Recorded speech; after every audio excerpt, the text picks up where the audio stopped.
unlocking your world of creativity with best-selling author and brand innovator, Mark Stinson.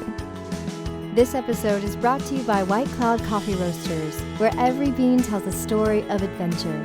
Visit whitecloudcoffee.com and use the code CREATIVITY.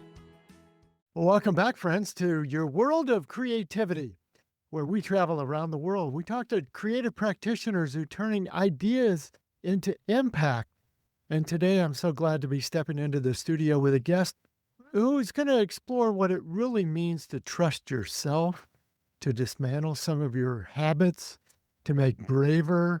She often calls embodied art.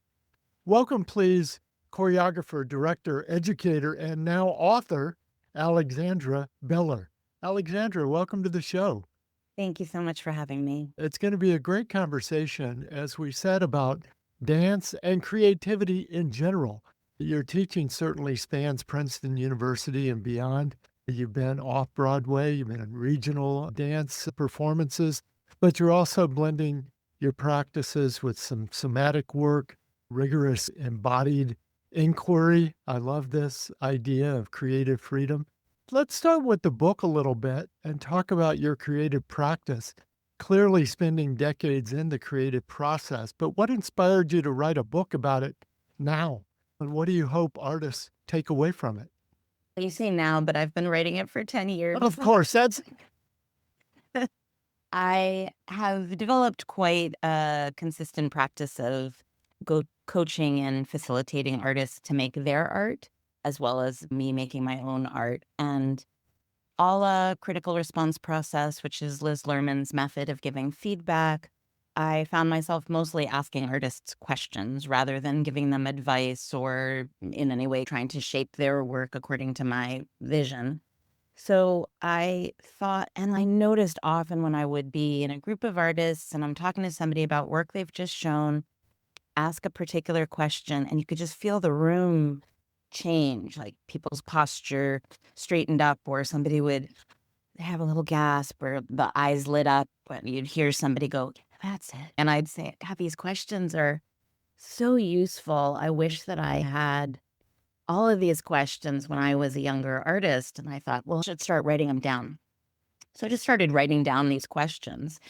And I thought, oh, I'll write a book of questions for artists. And it will be like having a little pocket mentor, right? When you're in the studio and you're stuck and you wish somebody could just take a look at it and give you a question or a piece of advice, you could open it up. But of course, like once I started getting into it, I felt, yeah, not just questions. That's not vulnerable enough. I need to also make a statement. So I wrote essays, and then it just ballooned out from there. I felt like, yeah, it's all conceptual right now. I want it to be embodied. So I wrote these embodiment exercises, but it's about creativity. So I should have an exercise.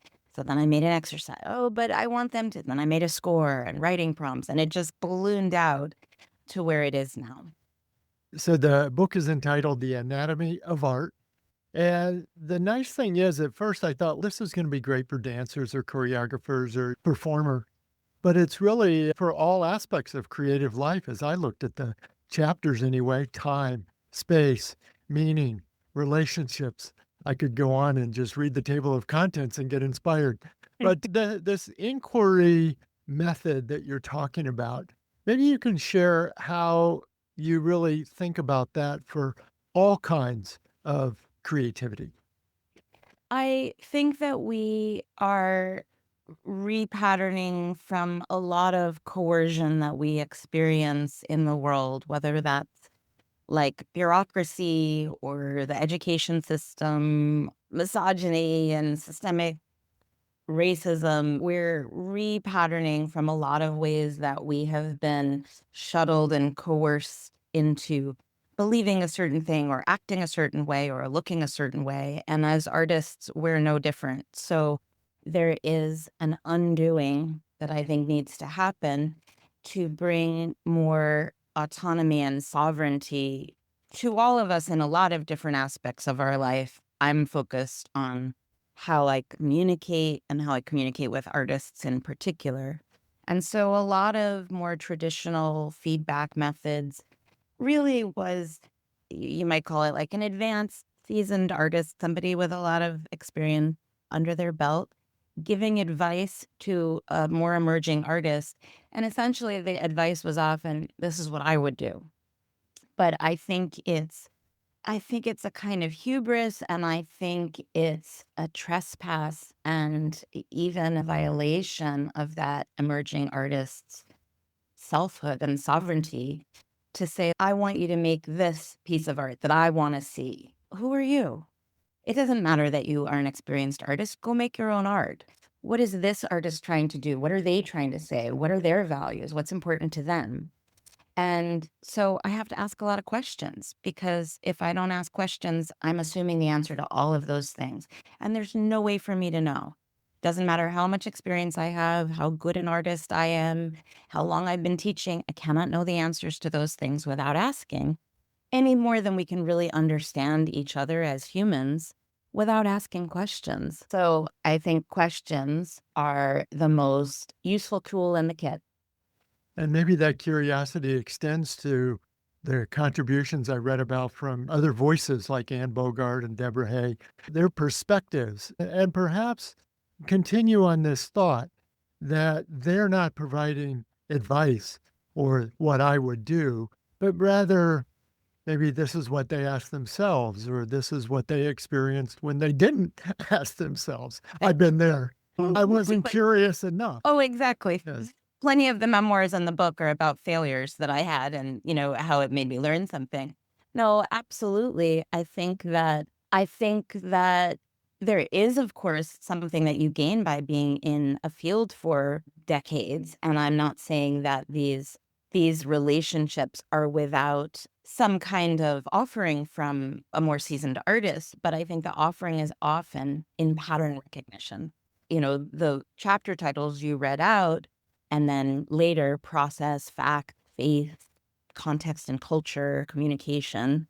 These are things that over the years, I've seen so many patterns within each of these categories. I see patterns in how people try to communicate in art and sometimes fail and sometimes succeed. And it's not one method, but I do see these shapes in the field. And so that's what I'm able to offer in the book. And then I wanted these luminaries in their various fields to be able to offer their little take on a pattern recognition. Certainly, as a teacher and in some roles, a professor, you are teaching tools, structure, methodologies. And how does that fit within this idea that there are techniques, there are structures, but you can still explore your own creative expression of them? I think sometimes we jump right to structure and we forget to really engage artists with their voice, their values, their vision. And so I think sometimes the choreography manuals and teaching practices, they jump right to methodology. And again, it forgets to have that human relational check-in. What are you trying to make? Who are you trying to be? What is important to you? What creates meaning for you? Because not every structure works for I don't believe in any real absolutes in art. I believe in trying to modulate practices and methodologies to values and visions. So I do think that, yes, I offer practices, but they're really like, you could try this, or you could try this, or you could try this. The big thing that we're trying to do is disrupt this or be able to see this more clearly. And I'm going to give you 5 ways in. Somebody else could give you 20 other ways in. You could make your own ways in. I do think a method is useful, but there's not just one key that fits that lock. And Alexandra, you often talk about trusting yourself, your creative courage. I suppose that spans from should I try out for the part? Or should I hit the send button on the book? Should I talk to this luminary and ask them for a contribution? What are all the ways, that you've seen trust? And I guess also, does doubt play a role? Like I am doubting myself, or I am nervous, or I am cautious, overly cautious, perhaps. Does that play a role in our creative process?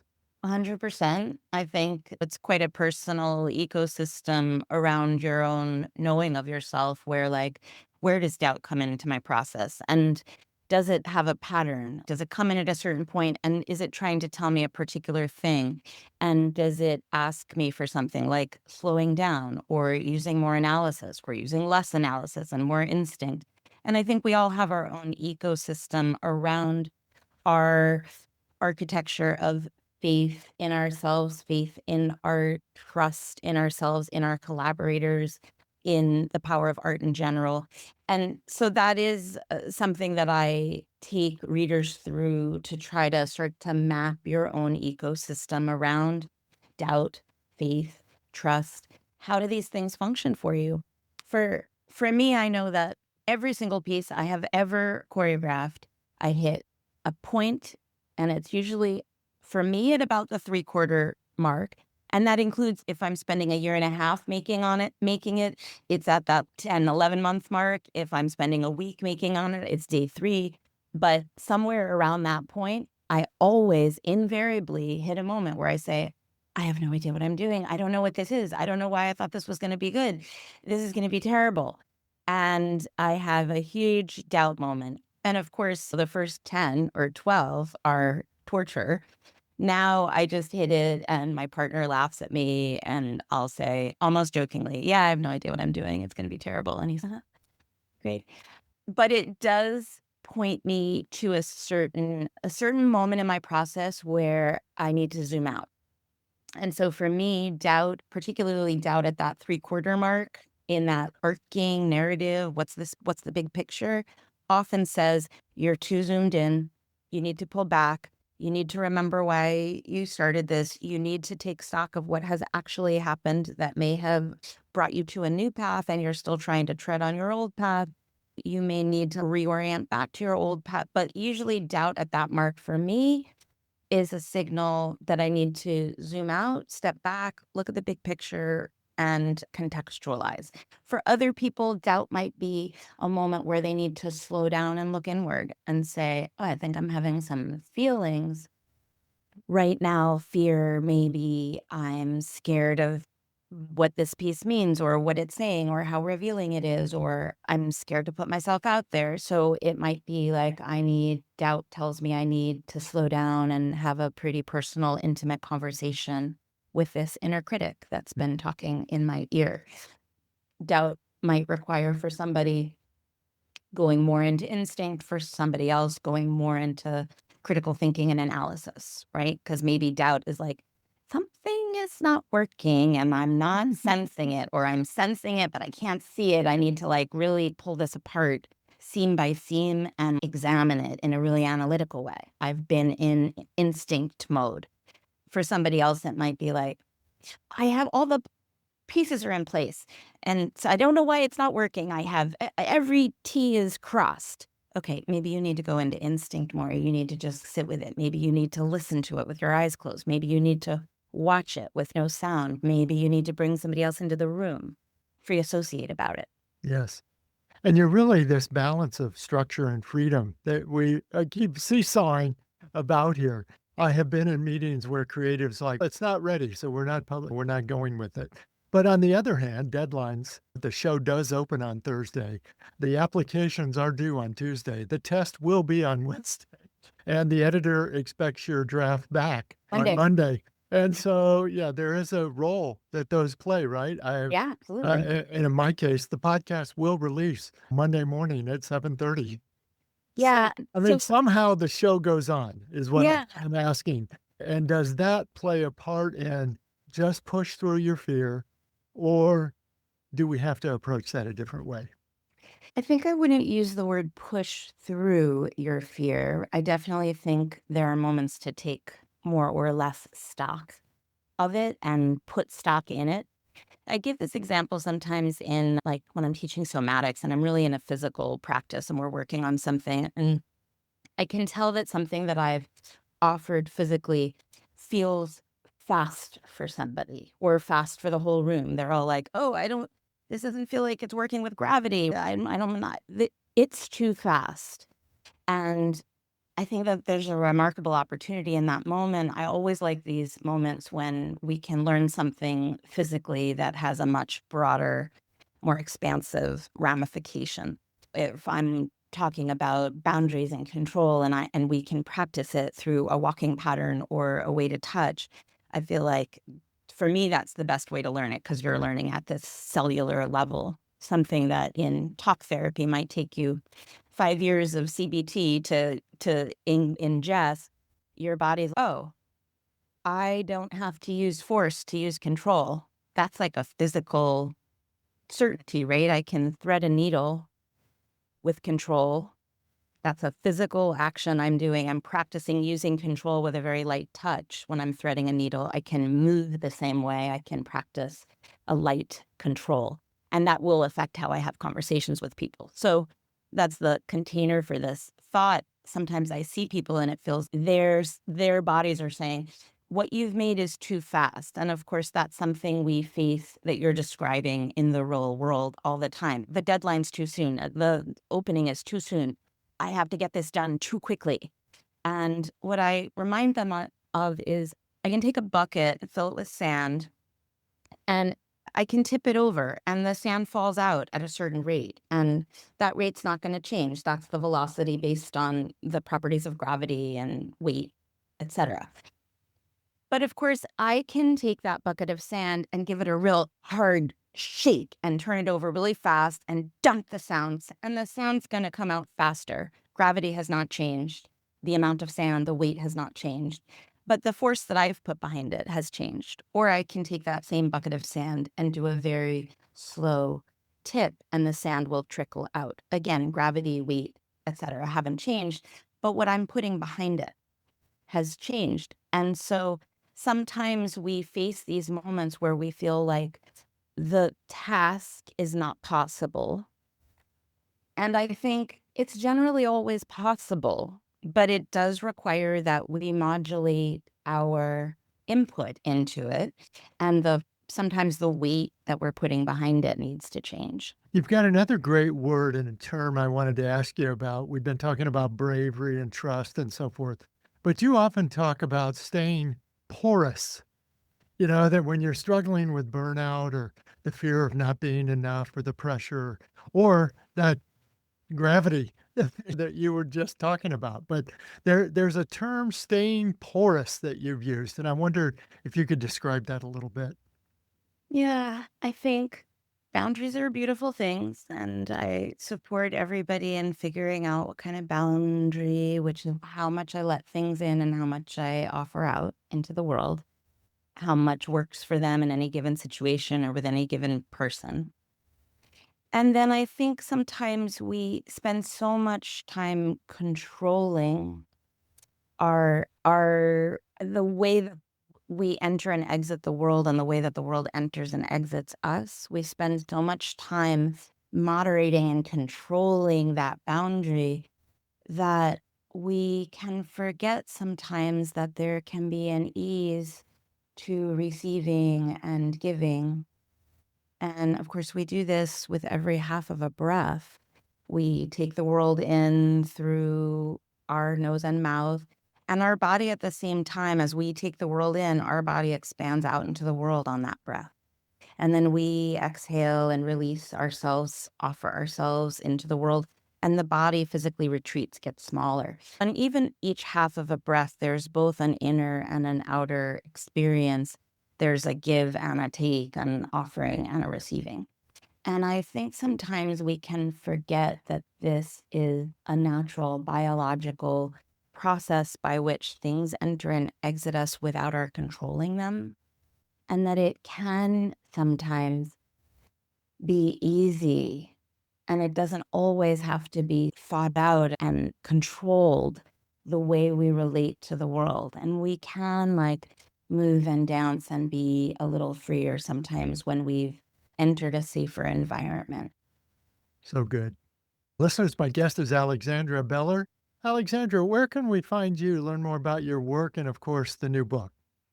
My website is a treasure trove of freebies and links and free classes and all of that. So it's just alexandrabellerdances.org. Fantastic. I'll put all that in the show notes so people can find you. Thinking about the anatomy of art, and it's interesting we've been talking about embodiment and the title being anatomy. Give our listeners something that we could do with our body or within our body right now to maybe get unstuck or unlock some creativity that might be dealing with. Okay, so let's actually do this together. And feel free to do this with eyes open or closed as it feels right to you. But let's take an inhale. And at the top of the inhale, I'm not going to use the word hold, but I am going to ask you to pause. So we're not exhaling yet. We're waiting for the body to really demand the exhale. Let it be absolutely inevitable. And don't exhale until it feels like, yeah, that had to happen. And then the same thing at the bottom. So we'll exhale all the way down. And same thing, I don't call it holding the breath, but waiting at that bottom empty space at the bottom of the exhale. We're waiting for true inspiration to fill up the body. And we can go on, but you could take a few rounds of this on your own. This does relate to that idea of porosity that we were just talking about. And the breath is the only system in the body that bridges the unconscious and conscious mind. So it is, of course, this autonomic thing. We don't have to think about it. We will luckily keep breathing. And yet we can change our breath. There are whole fields of practice about breath work, box breathing, and etc. I like this one because it's less about control and more about listening for the body to say, I need something, or I'm ready to let go of something. And often I find that a lot of stuff comes up in those waiting spaces. For me, particularly at the bottom, waiting to inhale, as opposed to the movie waiting to exhale. But for me, in that waiting to inhale, and I do like to remember that inspiration literally means an inhale, an inhalation. So when we want inspiration, releasing our expectations and our habits around how we breathe can just be a very simple way to find an embodied portal into our sense of the creative. The other thing I like to remember is that we are always creative, and creativity, our first mode of creativity is problem solving. So when a baby's like trying to pick up a pen or a toy or something, and its hand isn't quite getting the fine motor skill to do the grab, it sends out it uses different synaptic pathways. Let's try this until one hits.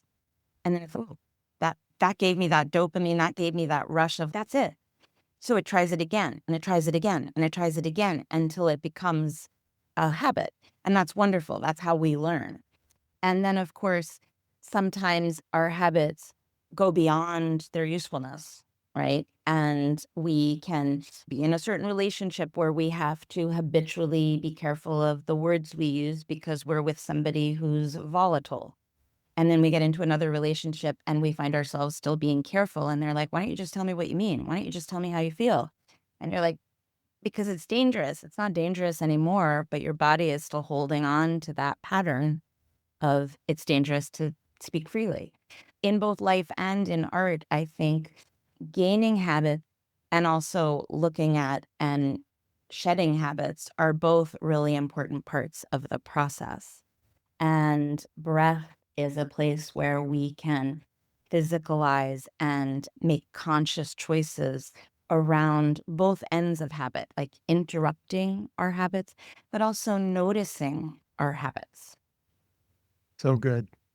Alexandra, this has been a perfect example of going beyond sharing advice.